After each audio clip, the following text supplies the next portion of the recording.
hau ez da Finlandia. Beraz, berrikuntzarik ez dugu bilatuko, gauzak egitea, gauzak ondo egitea baizik.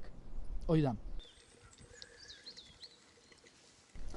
Konzeptu hori izugarri gustatzen zait gaina. Guk beti esaten dugu, askotan berrikuntza, innovazioa, 2.0, super fashion, cool in the night, biok, No. baino, guk interneten lan haitzen deunen, nola, esaten dikon fama hundia daukau, ez da egie, baina, gu ezagutzen gaituenak, gehien bat ezagutzen gaitue, interneten egiten duen komunikazio lanagatik, ezta? Eta orduan askok esaten dira, eske zuek interneteko enpresa bat zeat, eta ez, barkau.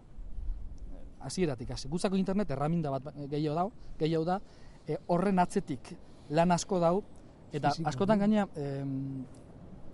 txorakerik desente egiten ditzeunen, inkluso batzutan intentzio bate badau.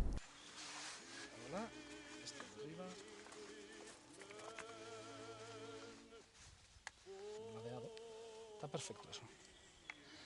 Gure helburua da gauzak ondo egitea. Punto.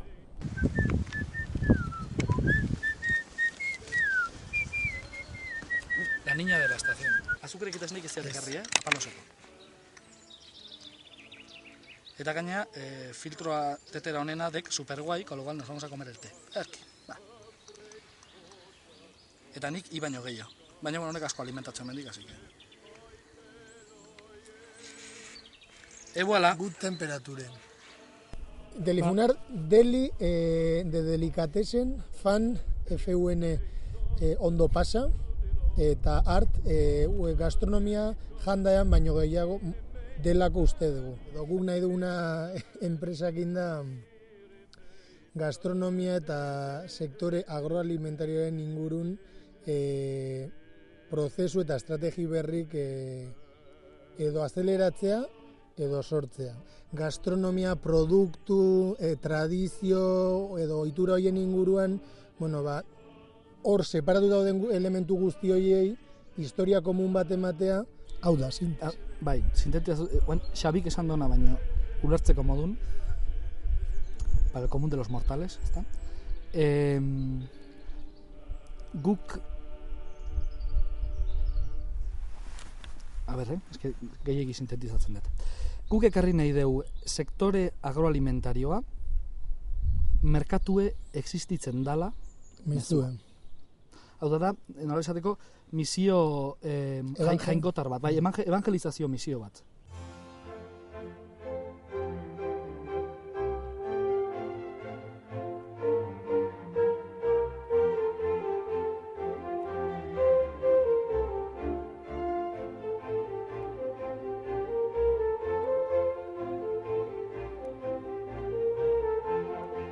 Umore britanikoa beti izan da oso umore berezie, eta guri, nahi bentsatzen zure bai, asko gustatu izan du zaigun umore bat, zetio, oso umore transgresorea da, baina era beren oso elegantea da.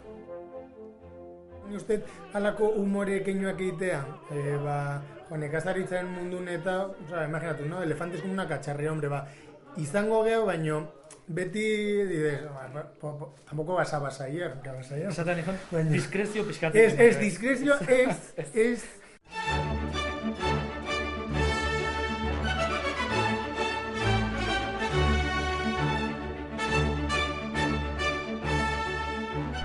Gu ez gea botinen seme-alabak. Xabin frase favoritutako da, eta nik lapurtu diot. Hortik hasita, egin genezaken gauza bakarra da zarata arma. Eta zarata armatzeko, espinetez jantzita Donostiko kaletan ibili barralin bagea, ibiliko gea.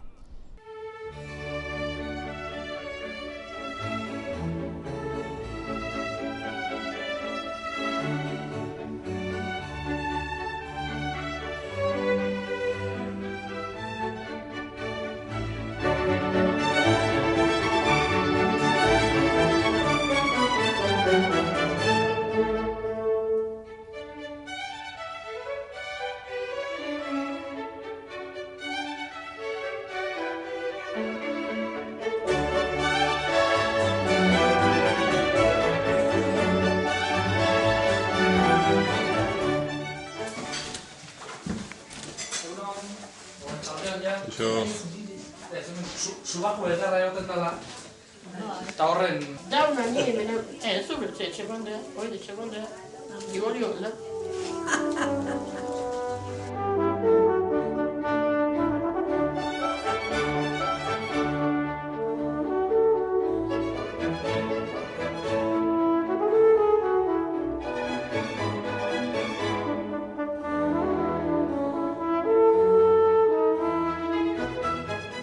Zontan nahiko gauza kuriosoa izan zen, zede gu aurreneko aldiz hon ginenen Aranburu gaztandegia Idiazabalea, eta gu planteau genizkien gure gauza guztik, ezta?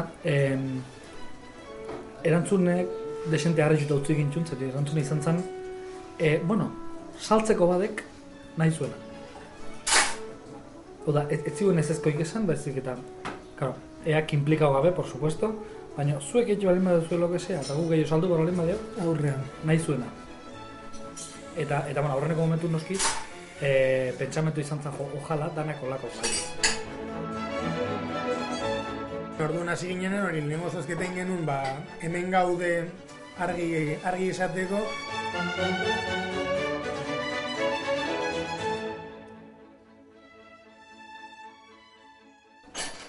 Cuerna bain, azkal ondon tonu egesten duela bizkat eta que adquirimos este tono un poco de piñón fijo. Tandoni, nondik dator Deglaton Club? Asko posten ez galdera hori egitea. Deglaton Club sortzen dugu humanidaderi mesede egiteko, bai? Baina humanidaderi mesede egite hortatik gure enpresak inungo du daipe bere irabazi jasoko delako.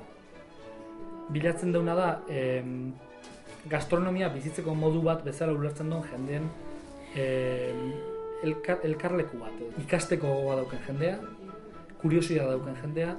Deglaton Cluben komentario egiten dituen jendek, ja ez due beraien izena erabiltzen, baizik eta ja titulo nobiliario. Titulo nobiliarioekin. Komentario egiteko, ez idazlek, por supuesto gu bai, Lord Walgett, Sir Anthony Walgett, eta Count van der Matha. Horia. Toke aleman badauke, baina Mountbatteneko edo Battenbergeko eredu horrekin, bai. Hau da, anglosajoi konexion. Pintxo Sanblosen fundamentua ni uste dala. Jendeak ingatzea internet bidez, baina ez internetez hitz egiteko. Inbitatu horik hasi ditezela gai honen ingurun gauza kontekstualizatzen, eta gero danok hitz egin dezagun gai horri buruz. Horren ingurun, dugu gastronomiari buruz, merkataritza elektronikoari buruz, open governmenti buruz.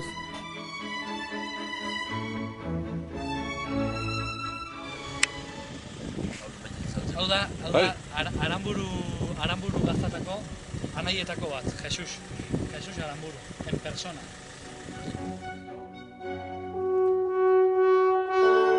Guk interneten lan egiten dugun, gastronomiaren mundua oso ondo aprobetxatu internet, orduan guk gauza botatzen ditugunen, bosgora gailu modun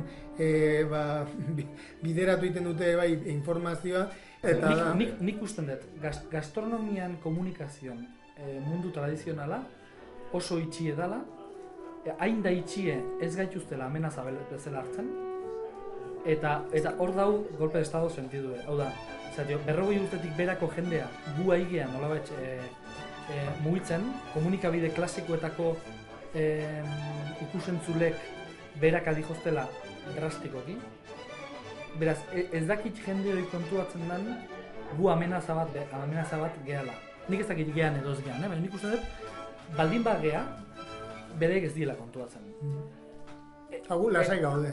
Era guztita ez da gure arazoa.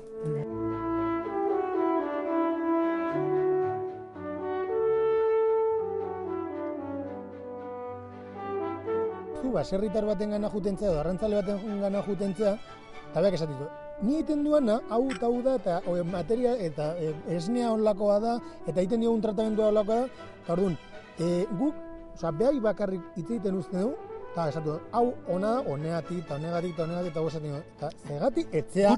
Guri ez, ez guri ez, hori, juntzaite merkatura eta esan, ze behai dakite aldedillo. Proiektu bat da, egin nahi dugu bideo bat, jendea Deli Fan Art produziau nahien. Zer da pixkat... Denetatik. Bai, hor, melifunar, delifun, mendifunar, mendifumar, mendifumar, en plan hierbas del bosque, ¿está?